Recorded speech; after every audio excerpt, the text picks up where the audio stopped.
नमस्कार, मैं हूं विनय पाठक। ये भारत न्यूज में आपका स्वागत है। मुंबई महानगर पालिका चुनाव की रणभेरी बज चुकी है। शहर की गली नुक्कड़ और शहर की हर गली नुक्कड़ पर चुनावी गूंज रही है। कार्यालय खुल चुके हैं, समय कम है। हर राजनीतिक दल अपने प्रत्याशियों को जिताने का दम भर रहा है। प्रचार जोर शोर से चल रहा है। मुंबई शहर की धड़कन अब मनपा चुनाव की तैयारी में जोर शोर से धड़क रही है। हर पार्टी अपने योद्धाओं को मैदान में उतार चुका है। ऐलान हो चुका है और वार्ड 180 महिला ओपन आरक्षित सीट पर निर्दलीय परचम लहराने को तैयार है एक ऐसी ऊर्जावान महिला नेत्री, जाह्नवी नीरज पाठक। ये युवा मराठी बेटी कोई साधारण चेहरा नहीं। बीकॉम ग्रेजुएट शिक्षिका, शिपिंग में डिप्लोमा होल्डर, लेकिन असली ताकत उनके पति नीरज पाठक, बीजेपी के वरिष्ठ कार्यकर्ता, युवा मोर्चा के मंडल अध्यक्ष, वर्षों से पार्टी की खिदमत में डटे सक्रिय रहे। जाह्नवी ने इन्हीं से लिया है राजनीति का हर गुरुमंत्र। बिजनेस हो या चुनावी रणनीति, परिपक्व, सशक्त और पूरी तरह तैयार। 3 भाषाओं की महारत, मराठी, हिंदी, अंग्रेजी। जनता के बीच उतरकर समस्याएं सुनती हैं, समाधान करती हैं। लंबे समय से क्षेत्र की सेवा में जुटी, इलाके की पसंद बताई जा रही हैं जाह्नवी। कल्पना कीजिए, अगर बीजेपी ने जाह्नवी को टिकट थमाया होता तो वार्ड 180 की जंग एक तरफा हो जाती। लेकिन ऐसा ही न सका। ऊर्जावान, क्रांतिकारी, शिक्षित ये महिला नेता मुकाबले को पलट का मादा रखती हैं। चेहरा नहीं दोस्तों, युवा मराठी शेरनी, उत्तर भारतीय समाज से रिश्ता उनको मजबूत दावेदार बनता है। जनता में लोकप्रिय हो चुकी हैं, समाज सेवा काफी समय से करती आ रही हैं, जिसका लाभ इस चुनाव में पूरा मिलने की संभावना है। ए भारत से बातचीत में जन सेवा का संकल्प दोहराया है जाह्नवी पाठक ने। नीरज पाठक जी को मैं बोला कि देखो, हमारी गली से जो गटर से कीड़े घर में जा रहे हैं और ये 10 साल से भी नहीं साफ हुआ है, आप कृपा करके इसको साफ कराओ।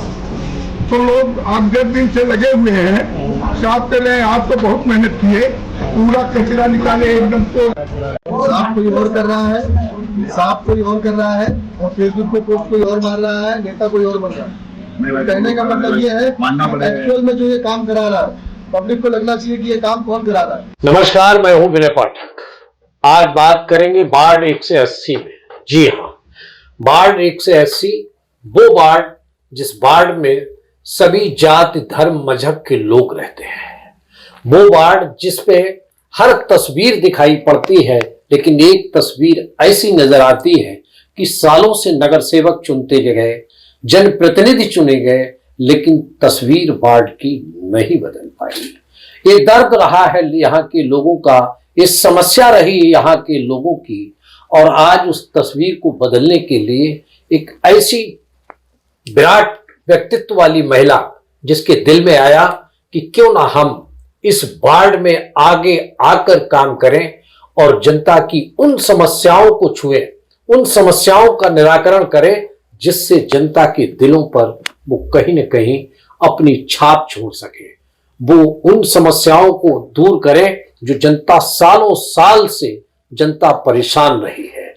और ऐसा विराट व्यक्तित्व के रूप में जो महिला हमारे सामने बैठी है, अगर सही मायनों में देखा जाए तो देश के यशस्वी प्रधानमंत्री ने कहा था कि महिलाओं के सशक्तिकरण के लिए आगे आना चाहिए, काम किए जा रहे हैं। और जब ऐसा जब होता है तो जाह्नवी पाठक जैसी महिलाएं सामने आती हैं।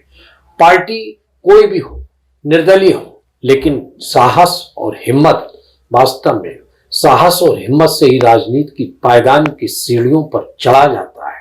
और जब कोई महिला जाह्नवी पाठक जैसी इन सीढ़ियों की चढ़ती है तो वो दिशा और दशा तय करती है, अपने क्षेत्र की दिशा तय करती है, समाज की दिशा तय करती है, और महाराष्ट्र की दिशा तय करती है, मुंबई की दिशा तय करती है, और उससे देश का निर्माण होता है। देश की तस्वीर कैसे हो, देश का निर्माण कैसे हो, हमारा वार्ड कैसे अच्छा बने, हमारे वार्ड के लोगों का भविष्य कैसे अच्छा हो, हमारे वार्ड के बच्चों जो आज ऐसे माहौल में अंगड़ाई ले रहे हैं, ऐसे माहौल में पल रहे हैं, उनका भविष्य कैसा हो, इन सब बातों को लेकर आज हम चर्चा करेंगे जाह्नवी पाठक से, जो आज हमारे साथ बैठी हैं।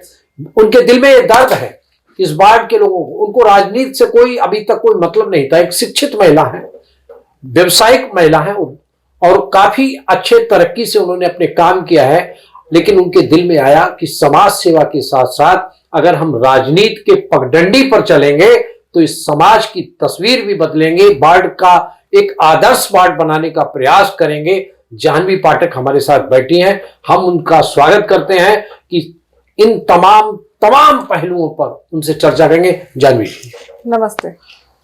जाह्नवी जी, सबसे पहले लोग जानना चाहते हैं कि एक ऐसा चेहरा बाढ़ 180 में आया और बाढ़ 180 में आके वो क्या पढ़ी लिखी हैं, कहाँ की रहने वाली हैं, क्या उनका मकसद है, तो सबसे पहले आप अपनी शिक्षा के बारे में बताइए। मेरा नाम जाह्नवी नीरज पाठक है। वार्ड 180 ये हमारा साइन कोलीवाड़ा विधानसभा में आता है। सबसे पहले तो मैं यही कहूँगी कि मैं यहाँ पर वडाला में पिछले 14 सालों से रह रही हूँ। मेरी शादी को 14 साल हो गए और मुंबई में मैं पली बड़ी हूँ। मैं महाराष्ट्र से सोलापुर से आती हूँ। सोलापुर में मेरा जन्म स्थान है और फिर मुंबई में पली बड़ी हूँ। माता पिता यहीं के हैं। फिर मैंने यहीं पे अपना एजुकेशन कंप्लीट किया है, मैंने कॉलेज कंप्लीट किया है। फिर उसके बाद मैंने जैसे बड़ी कंपनियां होती हैं, सिप्ला जैसी बड़ी कंपनी में मैंने सबसे शुरुआत अपनी की थी नौकरी की, एक्सपोर्ट्स डिपार्टमेंट में। वहाँ पर मैंने काफ़ी कुछ सीखा। फिर उसके बाद मैं सीखती गई। फिर मैंने एविएशन का कोर्स किया। उसके बाद मैंने एयर इंडिया में 12 साल तक काम किया है। एयर इंडिया को अपने नेशनल जो करियर हैं उनको मैंने अपनी सर्विस प्रोवाइड की है। आपने पढ़ाई की, उच्च शिक्षा प्राप्त की, व्यवसाय में गए, फिर अचानक आपके दिल में समाज सेवा करते करते अपने पति के साथ राजनीति में आने का कैसे मन बन गया? जी, बात ऐसी है कि मेरे पति पिछले 10-12 सालों से इस वार्ड के लिए बहुत सारी चीज़ें करते आए हैं। वो बीजेपी के कार्यकर्ता रहे हैं, एक बीजेपी में एक पद पर थे, काफ़ी सालों से बीजेपी से उनकी निष्ठा जुड़ी हुई है। फिर एक समय ऐसा आया कि इलेक्शंस, जब बीएमसी का चुनाव आया तब उनकी इच्छा हुई कि नहीं, अब मैं इतने सालों से कर रहा हूँ तो मुझे अपने लोगों के लिए खड़ा होना है, मुझे अपने लोगों के लिए, अपनी जनता के लिए, वार्ड 180 की जनता के लिए कुछ करना मतलब है। आपके पति नीरज पाठक की इच्छा थी कि चुनाव मैदान में उतरे? जी, वो चुनाव मैदान में आज उतरे हैं, लेकिन वो पिछले 10-12 सालों से जनता की सेवा करते हैं। तो जब चुनाव का समय आया तब किसी कारणों से पार्टी की तरफ से हमको नहीं टिकट मिल पाया। इन्होंने मुझे कहा कि नहीं ठीक है, अब टिकट तो नहीं मिल पाया है, ठीक है जाने दीजिए, जैसा भी है हम जनता की सेवा हमेशा करते रहेंगे। निराश होके? जी, एकदम निराश हो गए थे। मतलब ये होता है ना कि इतने सालों से तो मैं करता आया हूँ, लेकिन ठीक है, लेकिन नहीं मिला तब भी ठीक है। मेरी जनता मेरी अपनी है, मुझे जानते हैं सब, बहुत मानते हैं, मैं उनकी सेवा ऐसे ही निस्वार्थ करता। लेकिन नीरज पाठक निराश होके बैठ गए, फिर आपके दिल में क्या मतलब क्रांति क्यों जो पैदा हो गई? जी, क्रांति इसीलिए क्योंकि अब मैंने उनको देखा, उनका निराश चेहरा, और उनके जो समर्थक हैं उनको भी मैंने देखा कि सब हताश हो चुके थे, सब कह रहे थे कि अब कुछ नहीं हो सकता। लेकिन फिर महिला सीट थी, मैंने सोचा कि नहीं, अब ये शायद वक्त है, अब जितना प्रोफेशनली किया ठीक है, लेकिन अब शायद ये भगवान का संकेत है मेरे लिए कि अब तुम्हें अपने पति के लिए आगे बढ़ना है। पहले से तो मैं लगातार करती ही आई हूँ। हमारा डीएसपी मेमोरियल फाउंडेशन है, उसके अंतर्गत हम समाज सेवा करते रहते हैं। मैंने अपने पति को हमेशा देखा है कि वो कार्य करते रहते हैं, जहाँ जरूरत होती है मैं हमेशा उनके साथ रहती हूँ। लेकिन उनकी निराशा नहीं देख पा रही थी, बिल्कुल नहीं दे पाई। हाँ, बैकग्राउंड में रहकर तो सब कुछ करती थी, लेकिन जब ये वक्त आया तब मुझे ऐसा लगा कि नहीं ठीक है, चलिए महिला सीट है, अब मुझे इनके सपोर्ट में आगे आके खड़े रहना है। और मैंने इनसे कहा कि आप निराश मत होइए, मैं हूँ आपके समर्थन में, महिला सीट है, चलिए हम दोनों मिलकर आगे बढ़ेंगे। और जनता ने हमें इतना समर्थन किया है, उनके आशीर्वाद से ही आज हम निकले हैं अपने पथ पर। अब जो भगवान की इच्छा। जाह्नवी, अगर ये कहा जाए कि आपने अपने पति का दर्द और क्षेत्र की जनता की समस्याओं को नजरअंदाज न करके, उनको अंदाज करके इस चुनाव मैदान में उतरने का प्रण लिया कि हम ना पति की निराशा देख सकते, न जनता की उपेक्षित जो उपेक्षित हैं, नगर सेवक पहले भी चुने जाते रहे, जनप्रतिनिधि पहले भी आते रहे, तो उन सबका दर्द लेके फिर आपने प्रण कर लिया कि अब मुझे अहिल्याबाई होलकर से प्रेरणा लेकर मैदान में उतरना है। ऐसे ही रहा? जी जी जी, एकदम ऐसे ही था। जब मैंने देखा कि ये भी निराश हो चुके हैं, इनकी युवा मोर्चा है वो काफी तकलीफ में थी, काफी महिलाएं हैं जो पहले से मुझसे जुड़ी हुई हैं, वो भी काफी निराश थे। हमारी जनता का एक कहते हैं ना कि उनका एक आत्मविश्वास सा टूट गया था कि जिनके समर्थक हम हैं उनके साथ ऐसा हो गया। वो चलिए भगवान नहीं चाहते थे, लेकिन फिर उनके ही संकेत से हम फिर से उठ खड़े हो रहे हैं और अब आगे बढ़ रहे हैं। तो आप वार्ड की कुछ तो समस्याओं के बारे में जानती होंगी कि हमारे वार्ड की समस्याएं क्या है। कभी आप गए हैं वार्ड में? जी जी जी, इनके साथ मैंने काफी कुछ सीखा है। अफकोर्स पति हैं तो मुझे पता है, वो जब घर पर आते हैं तब बताते हैं कि अरे हमारे वार्ड में अब यहाँ पर ये दिक्कत है, यहाँ पर वो दिक्कत है। कैप्टन सर के अंडर में तो उन्होंने काफी सारी चीजें, कैप्टन सर ने अपने लेवल पे काफी सारी चीजें की हैं, लेकिन ये हमेशा मुझसे कहते थे कि जो हमारे नगर सेवक है वो जनता पर ध्यान नहीं देते हैं। वो कुछ एरियाज हैं जो स्लम एरियाज हैं, जहाँ पे गटर गली है, जहाँ पे वॉशरूम्स की व्यवस्था ठीक ठाक नहीं है, जो जनता के लिए सबसे ज्यादा जरूरी है वही चीजें जो एक नगर सेवक को करनी चाहिए वो नहीं होती थी। तो इनको बड़ी तकलीफ होती थी क्योंकि ये यहीं से पले बड़े हैं, ये इनका जन्म यहीं पर हुआ है, यहीं से पले बड़े हैं। लेकिन तो 15 साल आपको भी हो गया। जी, इसीलिए तकलीफ हुई ना, इसीलिए तकलीफ हुई क्योंकि मैं भी जब शादी करके आई थी, मैं भी स्लम में रहती थी, चौल में ही हम रहते थे, हम वहीं से आगे निकले हैं। फिर हमने साथ में अपना व्यवसाय ये सब करके धीरे धीरे आगे बढ़ते गए और आज इस मुकाम पे हैं कि भगवान ने हमें इतनी शक्ति दी है कि हम भी अब जहां से आए हैं हम जानते हैं उनकी तकलीफ एक्चुअल में क्या है, तो अब हम उनके लिए कुछ करें। जनता के बीच जाती हो जी, तो किस तरह का प्यार मिलता है? बहुत ही बढ़िया। मैं जीवन में पहली बार ऐसा हो रहा है, मैं पॉलिटिकली किसी पद पे नहीं थी, लेकिन मैंने सिर्फ अपने पति को देखा है, पार्टी के काम को देखा है, सिर्फ दूर से थी। लेकिन आज जब मैं इस क्षेत्र में उतर गई हूँ तब इसी भावना के साथ उतरी हूँ कि अब मुझे इन लोगों के लिए कुछ करना है, क्योंकि मैंने वो चीजें देखी हैं। मैंने भी पानी का प्रॉब्लम होता है वो देखा है, रात को 1:30 बजे तक मैं भी पानी भरती थी कि सबका हो जाए फिर मेरा नंबर है। ये सारी चीजें मैंने खुद महसूस की हैं, तो मैं जनता की तकलीफों को अच्छी तरह से समझ सकती हूँ और मैं चाहती हूँ कि सभी की तकलीफें दूर हो और मुझसे जितना बन पाए मैं जनता की सेवा करूं, क्योंकि मेरा नहीं मेरे पति का सपना है और अब उनके साथ साथ अब ये मेरा सपना हो चुका है। आपका संकल्प भी है? जी, संकल्प भी है। जब आप जनता के बीच जाते हैं आपको प्यार भी मिलता है? बहुत बहुत ज्यादा प्यार मिलता है। आप अगर वार्ड में जाते हैं तो आपके वार्ड में हम देखते हैं कि सभी जाति, धर्म, मजहब, सभी भाषा के लोग हैं।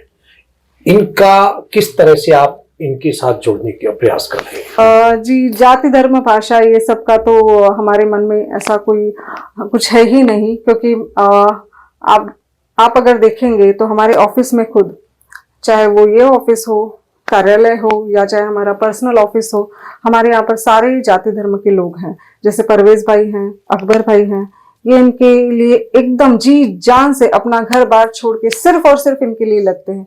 जहाँ पर परवेज भाई है इनके साथ कहीं पर है, मुझे ऐसा लगता है मेरे जो श्री राम है उनके लिए वो हनुमान है, और वो खुद भी ये मानते हैं कि भाभी आप टेंशन मत लिया कीजिए, मैं हनुमान बन के आपके पति के साथ खड़ा हूँ। एक तरफ अगर देखा जाए तो आप यहाँ की बेटी हैं और एक तरफ देखा जाए तो बहू, कैसा लगता है? जी, बहुत अच्छा लगता है कि मैं यहीं की हूँ, मैं महाराष्ट्र की हूँ, लेकिन शादी मेरी इनके साथ हुई है, यूपी में हुई है, आजमगढ़ लालगंज से। तो मैं यहाँ की बेटी भी हूँ, तो महाराष्ट्र को भी मैं अच्छी तरह से जानती हूँ और मैं पहुंच गई यूपी तक। आज इस मोड़ पे आकर मुझे ऐसा लगता है कि ये शायद भगवान का ही संकेत था कि अब जाकर तुम दोनों करो, साथ में मिलो और आगे बढ़ो। समस्याएं सुनो, लोगों की, जनता की सुनो। जी जी जी। आपने वो प्रण करके आपने वास्तव में दिखाया कि हम महाराष्ट्र की बेटी हैं। जी जी। हम उत्तर प्रदेश की बहू हैं। ऐसे में आपने नामांकन वापस नहीं लिया और प्रण किया कि हम चुनाव मैदान में उतरेंगे। संकल्प क्या रहेगा? अपनी जनता के लिए क्या हमने ये संकल्प लिया है कि हमारी जनता, उनके समस्याओं को, उनके लिए जो योजनाएं आती हैं उनका उनको लाभ करा के दें। स्वच्छता अभियान चलाएं ताकि जितने हमारे स्लम्स हैं वो अच्छे से रहें। जो हमारी बहनें हैं, जो हमारी माताएं हैं, जो हमारे बूढ़े हैं, मैंने समस्याएं देखी हैं। जब से मैं इस जगह पर अब आई हूँ, मैं काफी स्लम में घूमी हूँ तो कुछ जगह ऐसी थी कि बूढ़े माँ बाप होते हैं लेकिन उनको चलने तक की ताकत नहीं है, लेकिन घर से बाहर निकल के वो थोड़ा सा समय व्यतीत करना चाहते हैं। वहाँ पे चेयर्स नहीं थे, वहाँ पे लाइट्स नहीं थे। मैंने खुद जाके वहाँ पे लाइट्स लगवाई, चेयर्स लगवाई कि उनको सुविधा हो जाए। माताएं बहनें कहती थी कि हमको रोड क्रॉस करके शौचालय जाना पड़ता था, तो उनका भी हमने सब प्रॉब्लम्स नोट डाउन किया है और आने वाले चुनाव जीतने के बाद मुझसे जितना प्रयास हो पाएगा मैं वो काम उनका करके दूंगी। इसी संकल्प के साथ मैं इस क्षेत्र में आगे बढ़ रही हूँ। जानवी, आपने कहा माताएं बहनें पुरुष युवा सब की बात की, बच्चों के लिए कोई पार्क जैसी कोई चीज है आपके वार्ड में? सबकी तो समस्याएं लोग सुन लेते हैं, लेकिन उन नौनिहालों की जिनका भविष्य बहुत उज्जवल है, सही कह रहे हैं, उसके लिए क्या करने वाले हैं? उसके लिए हम देखेंगे जब भी जगह होगी वहां पर हम छोटा सा पार्क बना कर दे देंगे उनको, ताकि उनको जैसे अभी यहाँ से पार्क देखा जाए तो काफी दूर है। 5 गार्डन से जहाँ पर आपको बस या टैक्सी की सुविधा से ही जाना पड़ता है, तो हम अगर यहीं पर बनाएंगे तो उनके लिए सुविधा हो जाएगी। बच्चे खेलेंगे, बच्चों के लिए पार्क देंगे, बहुत अच्छी बात है। लेकिन आपके वार्ड में पानी की भी बहुत बड़ी समस्या है जी, क्या करेंगे पानी की समस्या? जी, अब तो देखिए बीएमसी का ही इलेक्शंस है, अब जब जीत कर आएंगे तो सब तो हमको ही करना है, तो हम पानी की समस्याएं भी लोगों की दूर करेंगे कि अब एक वक्त पर पानी आता है और सब परेशान रहते हैं, तो हम कम से कम 2 वक्त तक उनको पानी दे, या जितना ज्यादा हो सके बीएमसी से बात करके हम उनकी परेशानियों को दूर कर सकते हैं। जनता की समस्याएं ऐसे नहीं सुनी जाती, जनता की समस्याओं के निदान के लिए सड़कों पर उतरना पड़ता है, सदन में आवाज उठानी पड़ती है। जी, जानवी एक शिक्षित, एक पढ़ी लिखी महिला है, उसके लिए संघर्ष करने को तैयार है। जी जी जी, एकदम 100% उसके लिए, और उसी संकल्प के साथ तो मैं कह रही हूँ ना कि मैं इस क्षेत्र में उतरी। जानवी इस चीज को कैसे देखती हैं कि कैसे जनता की सेवा करने के लिए, जनता के लिए जीना है, जनता के लिए मरना है, ये बहुत बड़ा संकल्प होता है। जी जी, पिछले 15 सालों से मैंने देखा है कि इस यहाँ पर नगर सेवक आए गए, लेकिन उनको सिर्फ जीतने तक वोट चाहिए होता है, तब तक जाते हैं, वोट मांगते हैं। मैं भी एक आम जनता जैसी ही थी जब मैं शादी करके आई थी, मैंने भी देखा काफी नेता आते थे, लेकिन जब चुनाव चले जाते हैं तब फिर वो अपने वादे भूल जाते हैं, फिर जनता की जो समस्याएं हैं वो पूरी नहीं हो पाती है। तो ये तकलीफें मेरे मन में है, मैं उस चीज से गुजरी हूँ, तो इस चीज को मैं अच्छी तरह से समझ सकती हूँ, और एक महिला होते हुए महिलाओं की जो प्रॉब्लम्स हैं उनको मैं अच्छी तरह से समझ सकती हूँ। इसलिए उसको दूर कैसे करना है यही मेरे दिलो दिमाग में चलता है, और यही मैंने अपने पति से हमेशा सीखा है कि ये जनता है, इनके लिए ही हमें कार्यरत रहना है और उनके ही पद कमलों पर मुझे चलना है, उनके ही आशीर्वाद से मुझे आगे बढ़ना है। एक ऐसा दौर था हिंदुस्तान की नहीं पूरे वर्ल्ड में, कोरोना काल। जी, आपने कहा आपने समाज सेवा की है, तो क्या हम किस तरह से जानवी समाज सेवा में कोरोना काल में उतर के आई? डर लग रहा था या सड़कों पे थी? जी, इसमें मैं कहना चाहूंगी कि वो जो वक्त था वो बहुत ही कठिन समय था। सिर्फ एक व्यक्ति या एक समाज के लिए या व्यक्तिगत नहीं था, ये पूरे देश के लिए था, पूरे विश्व के लिए था। वो तो बहुत ही बुरा समय था, लेकिन उसमें भी हम काफी सालों से एक फाउंडेशन चला रहे हैं जिसका नाम है डीएसपी मेमोरियल फाउंडेशन, जिसके हम दोनों ट्रस्टी हैं और हमारे कार्यकर्ता हैं उसमें। तो उसके अंडर में तो हम हमेशा से कुछ ना कुछ कार्य करते आए हैं, जैसे कैंसर पेशेंट्स को हॉस्पिटलाइज ये सब होते हैं तो उनको खाना प्रोवाइड करना, कभी किसी को मेडिसिन की जरूरत है वो सब है, बच्चों को किट्स वगैरह होते हैं, स्टेशनरीज, वो सब करते आए हैं हमेशा से। तो जब कोरोना काल आया तब वो तो सबसे ऐसी सिचुएशन थी जिसमें हमको करना ही था, पहले से कर रहे हैं तो इसमें तो करना ही है।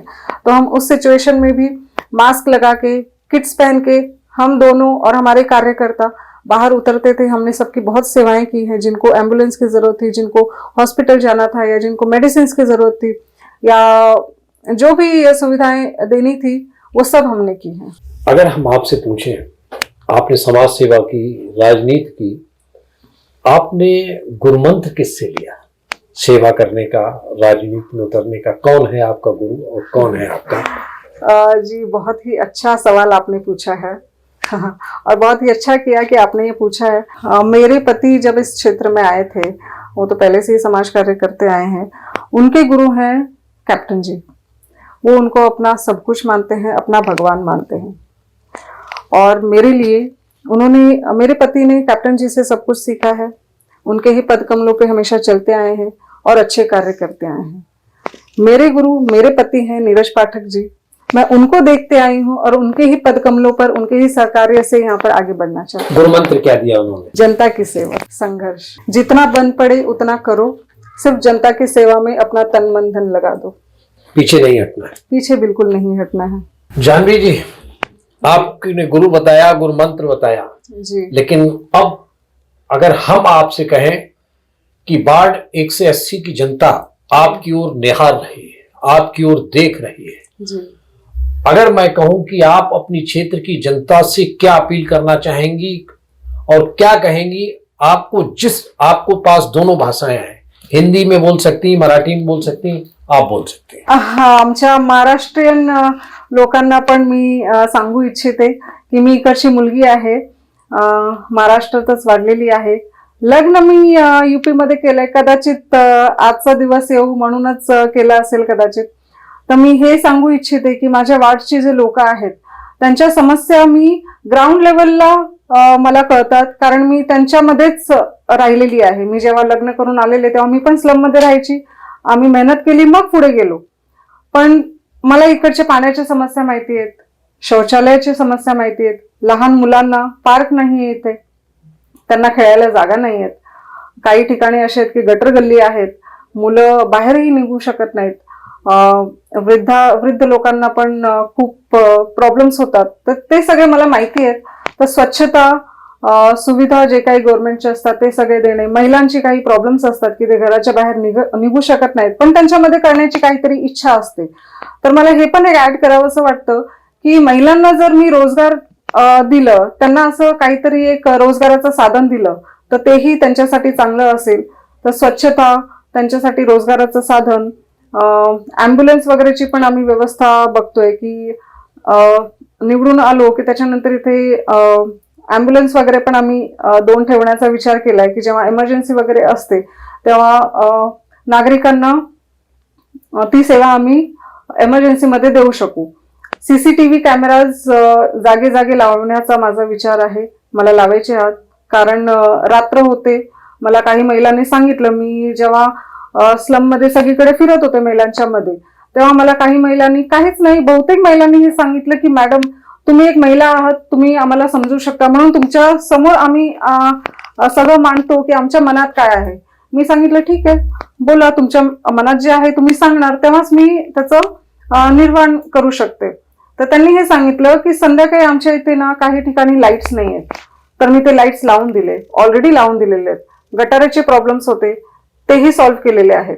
मग त्यांनी सांगितलं की संध्याकाळ होते, अंधार होतो, तर मुलांना खूप प्रॉब्लेम्स असतात, आम्ही आमच्या मुलांना, छोटे छोटे जे मुली आहेत, मुलं पण आहेत, त्यांना बाहेर नाही पाठवू शकत, त्यांना जबरदस्ती आम्हाला घरात दडवून ठेवावं लागतं की बाहेर जाऊ नका, काहीतरी होईल, कारण अंधार आहे, कारण गुंडे वगैरे पण फिरत असतात, दारोडे फिरत असतात, तर ते खूप घाबरलेले होते।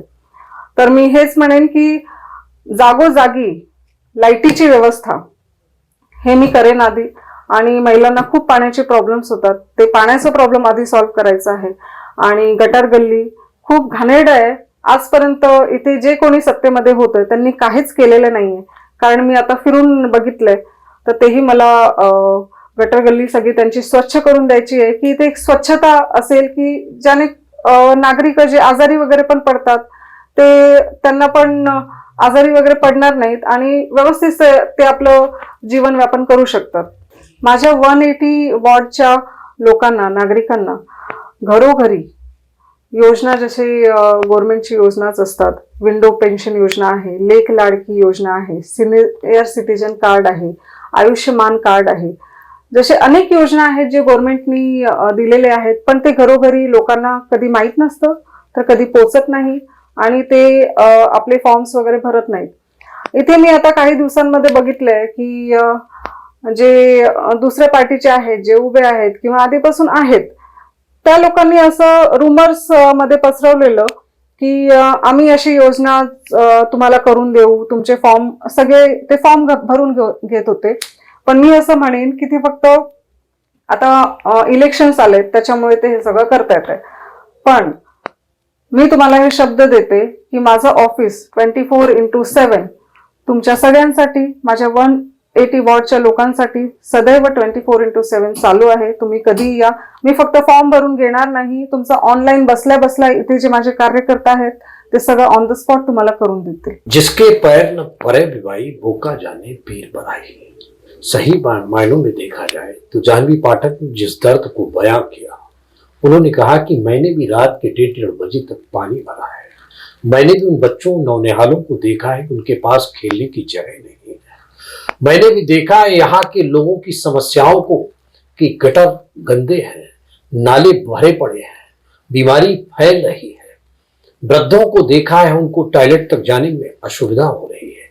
तमाम समस्याओं को गिनवाया है, यहाँ तक कि बताया कि जो देश के यशस्वी प्रधानमंत्री ने हर घर में कोई न कोई योजना भेजी है और लोगों तक नहीं पहुंच पाती, ये बहुत बड़ी बात है कि प्रधानमंत्री के द्वारा चलाई गई योजना, महाराष्ट्र के मुख्यमंत्री देवेंद्र फडणवीस के द्वारा चली योजना अगर किसी के घर में नहीं पहुंचती और वो वंचित है, और ऐसे में इन योजनाओं को पूरा करने का संकल्प और वायदा जाह्नवी पाठक करती हैं, तो अपने आप में एक संकल्प है और एक क्षेत्र की जनता के लिए एक खुशी की बात है।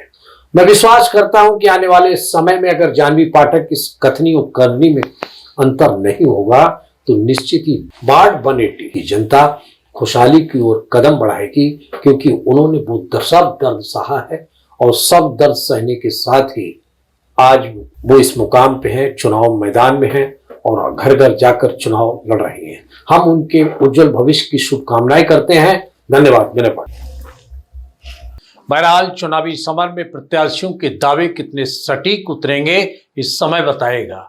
अभी वे हवा का रुख अपनी ओर मोड़ने में जुटे हैं। अभी तक की खबरें यहीं पर करते हैं समाप्त। विनय पाठक को दीजिए इजाजत। हम फिर मिलेंगे नई खबरों के साथ। नमस्कार।